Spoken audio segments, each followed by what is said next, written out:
ವೀರಭದ್ರೇಶ್ವರ ದೇವರ ಒಂದು ವರ್ಧಂತಿ ಮಹೋತ್ಸವ ಭಾದ್ರಪದ ತಿಂಗಳಿನ ಮೊದಲನೇ ಮಂಗಳವಾರದಂದು ಪ್ರತಿ ವರ್ಷ ಆಚರಣೆ ಆಗ್ತದೆ.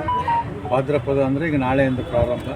ಮಂಗಳವಾರ ಬರ್ತಕ್ಕಂಥ ಮೊದಲನೇ ಮಂಗಳವಾರ 26/8/2025 ಈ ಒಂದು ವೀರಭದ್ರೇಶ್ವರ ವರ್ಧಂತಿ ಮಹೋತ್ಸವವನ್ನು ಎಲ್ಲ ದೇವಸ್ಥಾನಗಳಲ್ಲಿ ಆಚರಣೆ ಆಗ್ತವೆ.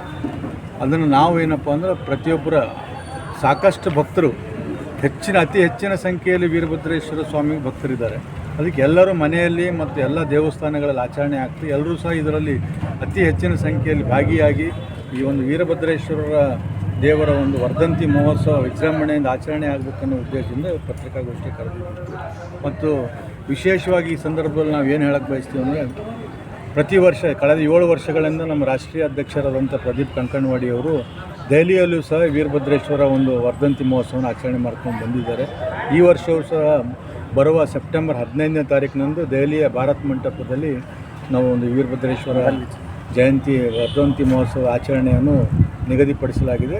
ನಮ್ಮ ಕಲಬುರಗಿ ಜಿಲ್ಲೆಯಲ್ಲಿಯೂ ಸಹ ಸುಮಾರು ಈಗಾಗಲೇ ಅಪ್ಪವ್ರು ಹೇಳಿದ್ದಾರೆ, ಸುಮಾರು 40 ಜನ ಸ್ವಾಮೀಜಿಗಳು ಮತ್ತು ನಮ್ಮೆಲ್ಲ ಸಂಘಟನೆ ಈ ಒಂದು ವೀರಶೈವ ಲಿಂಗಾಯತ ಸಂಘಟನೆ ವೇದಿಕೆಯಲ್ಲಿ ಇರ್ತಕ್ಕಂಥ ಎಲ್ಲ ಪದಾಧಿಕಾರಿಗಳು, ಜಿಲ್ಲಾ ಪದಾಧಿಕಾರಿಗಳು, ತಾಲೂಕು ಪದಾಧಿಕಾರಿಗಳು ಸೇರಿ ಸುಮಾರು 100ರಿಂದ 150 ಜನ ನಾವು ಸಹ ಇಲ್ಲಿಂದ ದೆಹಲಿಗೆ ತೆರಳ್ತಾ ಇದ್ದೀವಿ.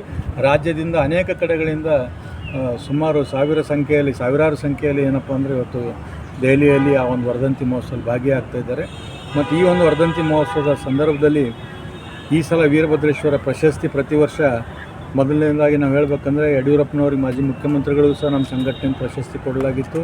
ಅದೇ ರೀತಿಯಾಗಿ ಶಿಕ್ಷಣ ತಜ್ಞರಾದಂಥ ಪ್ರಭಾಕರ್ ಕೋರಿ ಅವರಿಗೆ ಕೊಡಲಾಗಿತ್ತು. ಮತ್ತು ನಮ್ಮ ಇಸ್ರೋದ ಅಧ್ಯಕ್ಷರಾದಂಥ ಸೋಮನಾಥ್ ಜಿ ಅವರಿಗೂ ಕೊಟ್ಟಿದ್ದರು. ಮತ್ತು ಕಳೆದ ವರ್ಷ ನಮ್ಮ ಕೇಂದ್ರ ಮಂತ್ರಿಗಳಾದಂಥ ವಿ ಸೋಮಣ್ಣನವರಿಗೂ ಸಹ ಈ ಒಂದು ವೀರಭದ್ರೇಶ್ವರ ಸ್ವಾಮಿ ಪ್ರಶಸ್ತಿ ಕೊಡಲಾಗಿತ್ತು.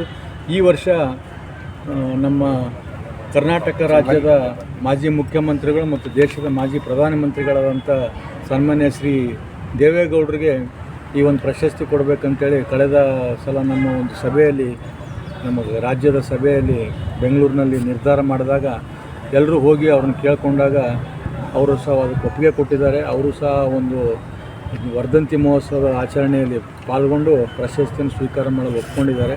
ಅವ್ರಿಗೂ ಈ ಒಂದು ಸಂದರ್ಭದಲ್ಲಿ ನಾವು ನಮ್ಮ ಸಂಘಟನೆ ವತಿಯಿಂದ ಧನ್ಯವಾದವನ್ನು ತಿಳಿಸ್ತೀನಿ. ಈ ರೀತಿಯಾಗಿ ನಾವು ಏನಪ್ಪ ಅಂದರೆ ಪ್ರತಿ ವರ್ಷ ಆಚರಣೆ ಮಾಡ್ತೀವಿ. ಮತ್ತು ಮುಂದೆ ಬರ್ತಕ್ಕಂಥ ದಿನದಲ್ಲಿ ಪ್ರತಿ ತಾಲೂಕು ಮತ್ತು ರಾಜ್ಯಗಳಲ್ಲೂ ಸಹ ಈ ಒಂದು ಆಚರಣೆ ಮಾಡಬೇಕು ನಾವು ಅನ್ನೋದು ಒಂದು ನಿರ್ಧಾರ ಮಾಡಿದ್ವಿ. ಮತ್ತು ನಾವು ಸರ್ಕಾರಕ್ಕೂ ಸಹ ಒತ್ತಾಯ ಮಾಡಿದ್ವಿ. ಹೇಗೆ ಬಸವ ಜಯಂತಿ, ರೇಣುಕಾ ಜಯಂತಿ ಸರ್ಕಾರದ ವತಿಯಿಂದ ಆಚರಣೆ ಆಗುತ್ತೆ, ಅದೇ ರೀತಿ ಅತಿ ಹೆಚ್ಚಿನ ಸಂಖ್ಯೆ ಭಕ್ತರು ಹೊಂದಿರತಕ್ಕಂಥ ಈ ಒಂದು ವೀರಭದ್ರೇಶ್ವರ ಸ್ವಾಮಿ ಆಚರಣೆ ಸಹ ಸರ್ಕಾರ ವತಿಯಿಂದ ಆಗಬೇಕನ್ನೋಂಥ ನಾವು ಒಂದು ಆಗ್ರಹ ಮಾಡ್ತಾಯಿದ್ದೀವಿ. ಮುಂದೆ ಬರ್ತಕ್ಕಂಥ ದಿನದಲ್ಲಿ ಅದು ಸಹ ಆಗುತ್ತೆ ಅನ್ನೋಂಥ ನಮಗೊಂದು ಭರವಸೆ. ಎಲ್ಲ ಮಾಧ್ಯಮದ ಮಿತ್ರರಿಗೆ ಅನಂತ ಶರಣಾರ್ಥಿಗಳು. ವೀರಶೈವ ಧರ್ಮದ ಗೋತ್ರ ಪುರುಷನಾಗಿರ್ತಕ್ಕಂಥ ವೀರಭದ್ರ ಸ್ವಾಮಿಯ ವರ್ಧಂತಿ ಮಹೋತ್ಸವವನ್ನು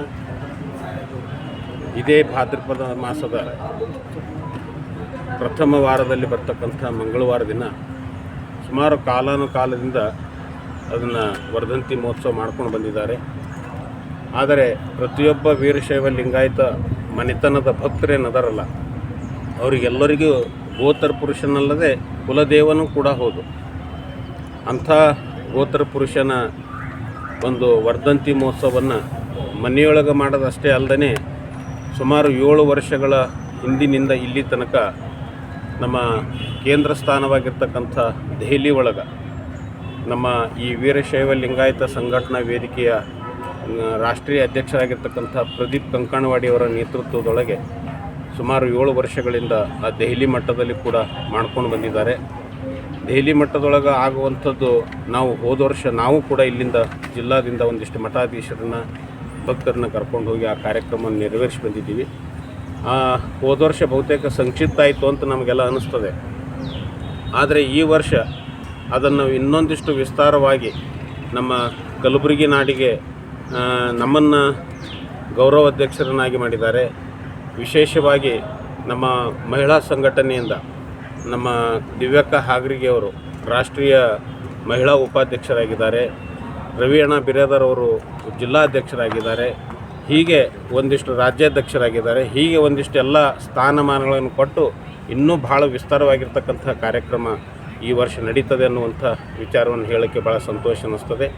ಅಂಥ ವೀರಶೈವ ಧರ್ಮದ ಗೋತ್ರ ಪುರುಷನಾಗಿರ್ತಕ್ಕಂಥ ವೀರಭದ್ರೇಶ್ವರ ಜಯಂತಿ ದೆಹಲಿ ಮಟ್ಟದಲ್ಲಿ ಮಾಡೋದು ಅಂತಂದರೆ ಭಾಳ ಸರಳವಾಗಿರ್ತಕ್ಕಂಥ ಮಾತಲ್ಲ.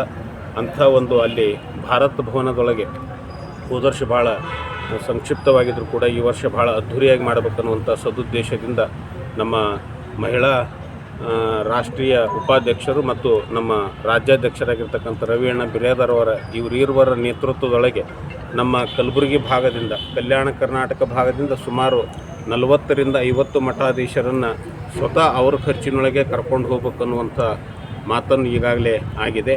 ಜೊತೆಯಲ್ಲಿ ನೂರಾರು ಭಕ್ತರನ್ನು ತೆಗೆದುಕೊಂಡು ಹೋಗ್ಬೇಕನ್ನುವಂಥ ಮಾತನ್ನು ಕೂಡ ಈಗಾಗಲೇ ಅದು ನಿರ್ಧಾರ ಆಗಿದೆ. ಇದೇ ಬರುವಂಥ 13ನೇ ತಾರೀಕಿಗೆ ನಾವು ಕಲಬುರಗಿಯಿಂದ ಸುಮಾರು 50ರಿಂದ 60 ಜನ ಮಠಾಧೀಶರು, ನೂರಾರು ಜನ ಭಕ್ತರು ಸೇರಿಕೊಂಡು ಹೋಗಿ ಆ ದೆಹಲಿ ಭಾರತ ಭವನದೊಳಗೆ ವೀರಭದ್ರೇಶ್ವರ ಜಯಂತಿಯನ್ನು ಭಾಳ ಅದ್ಧೂರಿಯಾಗಿ ಆಚರಣೆ ಮಾಡಬೇಕು ಅನ್ನುವಂಥ ಸಂಭ್ರಮದೊಳಗೆ ನಾವೆಲ್ಲ ಇದ್ದಿದ್ದೇವೆ. ಜೊತೆಯಲ್ಲಿ ಇನ್ನೊಂದು ಏನಂತ ತಿಳ್ಕೊಂಡು ಕೇಳಿದರೆ, ಇವತ್ತು ಎಲ್ಲ ಸಂತ ಶ್ರೇಷ್ಠರ ಜಯಂತಿಗಳನ್ನು ಸರ್ಕಾರ ಘೋಷಣೆ ಮಾಡಿ ಅದನ್ನು ಪ್ರತಿ ವರ್ಷವೂ ಕೂಡ ಆ ಒಂದೊಂದು ಮಿತಿಗೆ ಆಚರಣೆಯನ್ನು ಮಾಡ್ತದೆ. ಈ ನಾವು ರಾಜ್ಯ ಸರ್ಕಾರಕ್ಕಾಗಲಿ ಕೇಂದ್ರ ಸರ್ಕಾರಕ್ಕಾಗಲಿ ಒತ್ತಾಯ ಮಾಡೋದೇನಂತ ತಿಳ್ಕೊಂಡು ಕೇಳಿದರೆ, ಬಹಳ ಜನಕೋಟಿಯ ಮನೆದೇವನಾಗಿರ್ತಕ್ಕಂಥ ವೀರಭದ್ರ ಸ್ವಾಮಿಯ ಒಂದು ವರ್ಧಂತಿ ಮಹೋತ್ಸವವನ್ನು ಸರ್ಕಾರ ಘೋಷಣೆ ಮಾಡಿ ಬರುವ ವರ್ಷದ ಭಾದ್ರಪದ ಮಾಸದ ಪ್ರತಿ ಮಂಗಳವಾರ ಪ್ರಥಮ ವಾರದ ಮಂಗಳವಾರ ದಿವಸ ಅದು ಸರ್ಕಾರ ಆಚರಣೆ ಮಾಡಬೇಕನ್ನುವಂಥ ಒತ್ತಾಯವನ್ನು ಕೂಡ ನಾವು ದೆಹಲಿ ಮಟ್ಟದಲ್ಲಿ ತರಬೇಕನ್ನುವಂಥ ನಿರ್ಧಾರ ಕೂಡ ಆಗಿದೆ. ಜೊತೆಗೆ ಅಂತಂದರೆ ಏನು ಜನಗಣತಿ ನಡೆದದಲ್ಲ, ಆ ಜನಗಣತಿಯೊಳಗೆ ನಮ್ಮ ವೀರಶೈವ ಲಿಂಗಾಯತ ಧರ್ಮದೊಳಗೆ ಅನಂತ ಪಂಗಡಗಳದಾವೆ. ಅವೆಲ್ಲ ವೃತ್ತಿ ಆಧಾರ ಮೇಲೆ ಬಂದಿರತಕ್ಕಂಥ ಹೆಸರು ಅವು ಜಾತಿಯಾಗಿ ಕುಂತಿದ್ದಾವೆ. ಅವೆಲ್ಲವನ್ನು ಹೊಡೆದೋಡಿಸಿ ವೀರಶೈವ ಲಿಂಗಾಯತ ಅನ್ನುವಂಥ ಪದ ಒಂದೇ ಬರಬೇಕನ್ನುವಂಥದ್ದನ್ನು ನಾವು ಹಕ್ಕೊತ್ತಾಯ ಕೂಡ ಕೇಂದ್ರ ಸರ್ಕಾರಕ್ಕೆ ಮಾಡ್ತೀವಿ ಅನ್ನುವಂಥ ವಿಚಾರವನ್ನು ತಿಳಿಸ್ತಾ ಇದ್ದೇನೆ.